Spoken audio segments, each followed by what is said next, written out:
Trendi bojo predvsem tehnološki, gledali bomo, kaj se dogaja v Ameriki. Amazon je tam kupil klasično trgovino, kar bomo opazovali, kaj se to res pomeni. Očitno so to vrstna podjetja relativno poceni ratala, primerna za nakupe, spravo verjetno bo še kakšno tako podjetje se zgodilo. Tukaj bo veliko poskusov, zelo veliko bo tudi neuspehov, predvsem se bo pa trgovina naučila, kako delati s tem.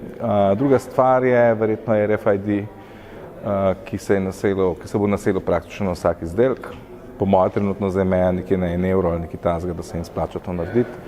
Ta zadeva bo močno spremenila način, kako izgleda trgovina, veliko več vending mašin, avtomatizirana trgovina, trgovina na katerem koli koraku. Konkurirajo predvsem s cenami, zniževanjem stroškov, to je kar pa pomeni dolgoročno, to ne bo vzdržno. Tako da po mojem se bo vsak mogel profilirati za nekaj, specializirati in po mojem to bo edina diferenciacija med njimi, ker trenutno je trgovskega prostora ogromno. Tudi mi, trenutno, ko se pogovarjamo z kakšne nove projekte, karkoli reče, ja, ampak morate vedeti, da mi imamo 30 do 40% artiklov vsak dan na promociji. Kar pomeni, da če pa vemo, da je 30% ali pa celo manj artiklov predstavlja asortiman, to pomeni, da je v bistvu ves čas vse na promociji.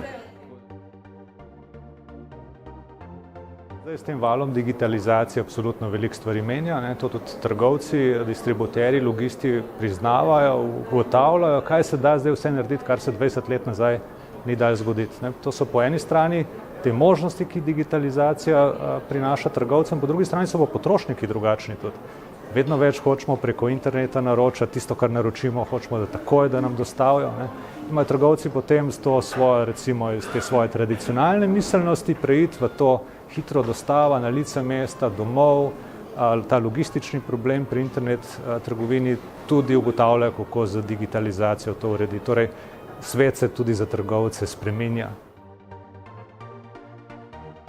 Potrošnik mora biti še vedno v fokusu, torej tisto, kar potrošnik pričakuje, tisto mu je treba dostaviti, seveda učinkovito. Torej, prisluhniti je treba potrošniku, ne toliko vase gledati, ampak potrošnike spraševati, biti agilen, biti pri njemu, na telefonu, na delovni mizi, na njegovih vratih vsak dan.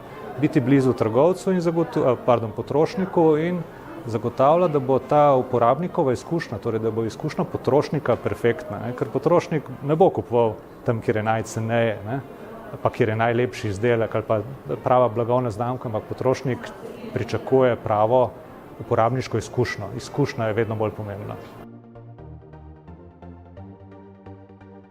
Raziskujemo, torej najbolj se gre, kaj kupci želijo okušati. Torej večinoma velik procent kupcev želi imeti te stare klasične okuse Slovenije, kot so maslo pridelano na str način, sirotka, vse te bio oziroma zdrave stvari, ki jih poznajo že iz let nazaj, od babic in to, ko so delali doma. Veliko ljudi tudi doma to zdaj sami delajo. Nekateri pa to ne delajo oziroma ne znajo in želijo to kupiti.